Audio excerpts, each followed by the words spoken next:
के पाठक की छुट्टी हो गई है। जिसका इंतजार बेसब्री से बिहार के सरकारी शिक्षक कर रहे थे, वो घड़ी अब आ गई है।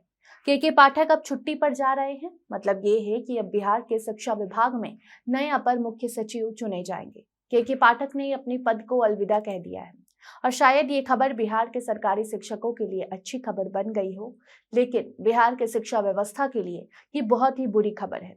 क्योंकि के पाठक के आने के बाद जो बदलाव शिक्षा क्षेत्र में देखने को मिला था, वो शायद ही अब कभी मिल पाएगा। बाकी के पाठक कहाँ जा रहे हैं, ये आपको आगे की रिपोर्ट में हम बताएंगे। अब नमस्कार, आप देखना शुरू कर चुके हैं द क्लियर कट और मैं आपके साथ वंदना। बिहार में नई सरकार बनते ही के पाठक की छुट्टी हो गई है।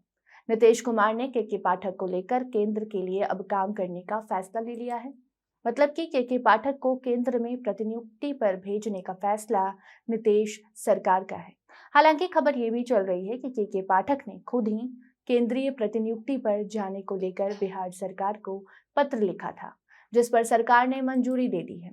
के पाठक अब केंद्र के लिए काम करेंगे। दूसरी और आसान भाषा में समझें तो के पाठक का प्रमोशन हो गया है और अब बिहार में शिक्षा विभाग का नया अपर मुख्य सचिव चुना जाएगा। फिलहाल के पाठक की जगह किसी ने नहीं ली है, लेकिन अब जल्दी के पाठक शिक्षा विभाग को अलविदा कह देंगे।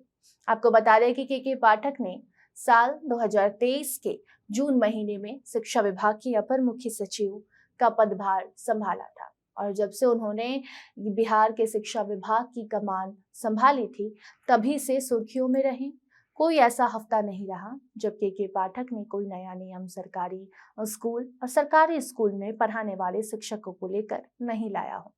के पाठक जून में अपर मुख्य सचिव बनाए जाते हैं और तुरंत ही ड्रेस कोड को लेकर नियम लागू कर देते हैं।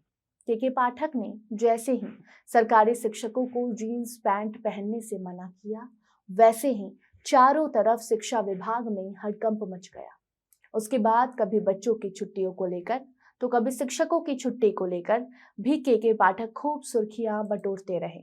इतना ही नहीं बल्कि के पाठक की कार्यशैली को लेकर कभी राज्यपाल तो कभी तत्कालीन शिक्षा मंत्री रहे प्रोफेसर चंद्रशेखर भी नाराज हुए थे। नीतीश कुमार ने अपने आवास पर प्रोफेसर चंद्रशेखर और के पाठक को बुलाकर मीटिंग भी किया था। उसके बाद दोनों के रिश्ते कुछ सुधरे।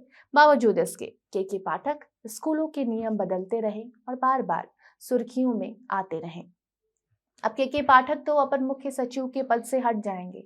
उसके बाद उस पद को कौन संभालेगा ये फिलहाल मालूम नहीं है, लेकिन ये दावा किया जा सकता है कि के पाठक जैसा शिक्षा विभाग को कोई नहीं सुधार सकता, कोई नहीं संभाल सकता। के पाठक से भले बिहार के तमाम वैसे शिक्षक नाराज हुए हों जिन्हें के पाठक ने काम करने को कहा, क्योंकि सरकारी शिक्षकों को काम करने की तो आदत रही ही नहीं।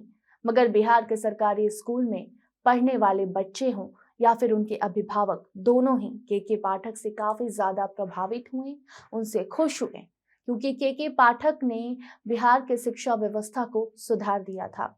बच्चे स्कूल आने लगे थे। बच्चे के पाठक को देखते ही स्कूल के जो बच्चे थे वो उनके तरफ दौड़ पड़ते थे और कहते थे कि सर आप आते रहिएगा, आप आते हैं तो शिक्षक हमें सही ढंग से पढ़ाते हैं। और अब वो के पाठक बिहार के शिक्षा विभाग को छोड़ रहे हैं। हालांकि अभी ये तय नहीं हुआ है कि कितने दिन के लिए वो दिल्ली जा रहे हैं, नहीं जा रहे हैं या फिर कब जाएंगे, कब आएंगे। लेकिन ये खबर जरूर है कि के पाठक की जगह कोई और बिहार का नया अपर मुख्य सचिव बनाया जा सकता है। हाल ही में स्कूल की टाइमिंग को लेकर भी बिहार सरकार से के पाठक की टकराव देखने को मिली थी, लेकिन अब देखना होगा कि के पाठक के जाने के बाद कौन आता है, कौन शिक्षा व्यवस्था को सुधारता है, या फिर पहले की तरह फिर से सरकारी शिक्षक मनमानी करते हैं। के पाठक के कार्यशैली को लेकर आपकी क्या राय है, जरूर बताइएगा। धन्यवाद।